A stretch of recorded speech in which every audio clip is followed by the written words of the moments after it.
Morning Falcons. Today is February 16, 2026. I'm Eli. And I'm Lexi. This review from the Falcons Nest.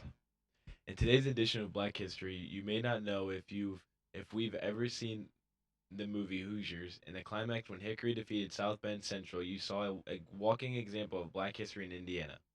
The coach of the South Bend Central wasn't from South Bend, but he was the first African American coach to lead the predominantly black high school to a state basketball championship. His name was Ray Crow. You also may not know that the Michigan Road, which may refer to as Old US 31 east of John Glenn, was once the Freedom Road through Indiana on what was known as the Underground Railroad.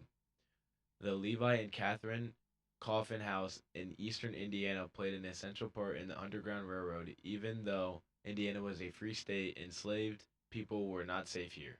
The Coffin House served as a safe haven for thousands of freedom seekers, including William Bush, who remained in Newport, where he helped other freedom seekers with the Underground Railroad.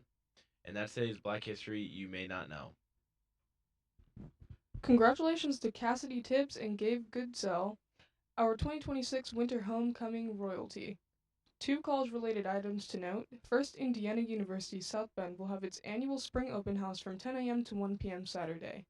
Prospective students can find out more about IU programs and majors. On Sunday, College Goal Sunday will be held throughout the state. It's an opportunity for students who want to attend college to find help so they can fill out their financial aid form for student assistance or FAFSA. There is no longer an event held at Plymouth, but there are similar free events held in South Bend, Elkhart, Valparaiso, and Purdue Northwest in Westville. Check out the posters in the hallways to find the location nearest to you. In today's edition of 1600 SAT Avenue, you may be smarter than a fifth grader, as the saying goes, but you also may attain an SAT score this year that's higher than many famous celebrities. For instance, President George W. Bush had a 1206 out of 1600, and President Clinton had a 1032, which was more than 300 points lower than his vice president Al Gore.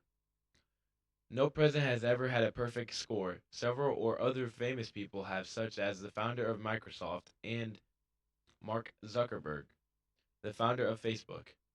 Bill Gates came close with a 1590, singer Kesha had a 1500, but many others didn't score well and still went on to have successful careers.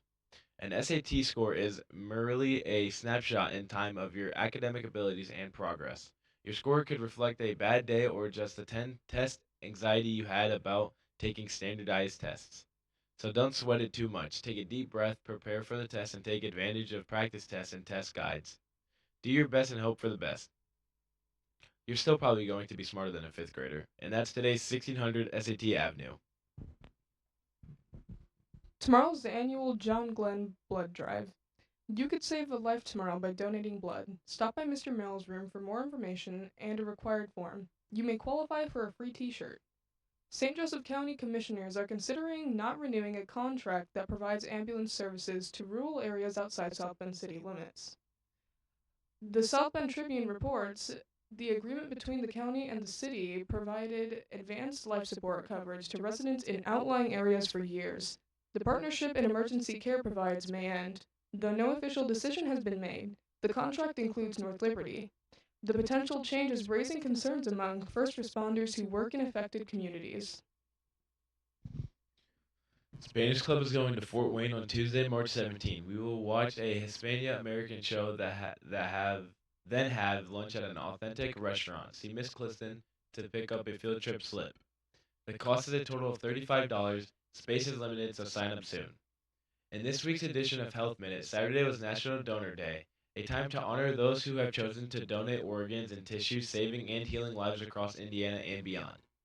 In 2025, 467 Hoosiers became organ donors, saving 1,214 lives through the donation of 1,379 organs. Since 2016, Indiana has seen 1,955 organ donors, impacting families across all 50 states and 2,331 in U.S. cities.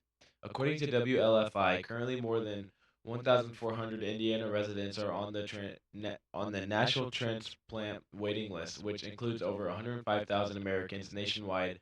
Over 48,000 organs transplants were performed in 2025. However, 17 people die each day waiting, and every 8 minutes, someone new is added to the list. Anyone can register as an organ donor, regardless of age or medical history. Hoosiers have 5 ways to sign up: at their local Bureau of Motor Vehicles, online at donatelifeindiana.org, through the State Department of Natural Resources when applying for licenses, via the state's professional licensing agency, or through the health app on Apple devices. And that's this week's Health Minute. The John Glenn Music Department is again sponsoring a paddle auction. Check out the handbills throughout the building to find out some of the items that will be in the auction block and how you can sign up for it. Students interested Indiana in attending Indiana University South Bend could be admitted right here at John Glenn on February 24th. A representative from IUSB will be on campus and students can receive an instant acceptance if they meet qualifications. Students also may qualify for a $750 scholarship. Check out the posters throughout the building to find out more. And now to weather with AJ. Today's weather is an actual temp of 36, a real feel of 35. Air quality poor, foggy outside, moving on a 3-day forecast. Monday, a high of 60, a low of 37, partial cloudy. Tuesday, a high of 56, a low of 51, cloudy. Wednesday, a high of 68, a low of 34, rainy. Now moving on to sports with Lizzie. Our freshman boys basketball team will be in action at New Prairie tonight and at Goshen Wednesday night. Thursday, our JV and varsity boys will compete at Michigan City Marquette. WNDU reports that 7 high school athletes from Southwest Michigan signed the state's first name, image, and likeliness deals on Sunday, marking a historic moment for student-athlete opportunities in Michigan. The athletes from Benton Harbor, Berrien Springs, Lakeshore, St. Joseph, and other area schools partnered with Zoe's Mini Donuts for Michigan's first high school NIL signings.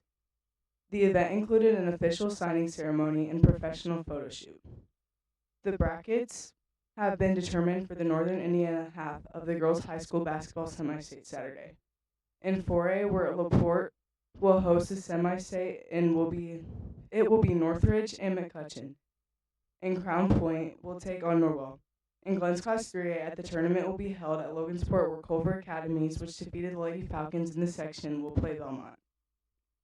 Connorsville will take on Fairfield in the second game in the 2A semi-state at Frankfort. LaPel squares off against the Lady Lions of Bremen.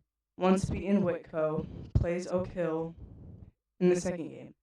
In the 1A semi-state at Huntington, North Miami will play Elkhart, and Fremont competes against Monroe Central.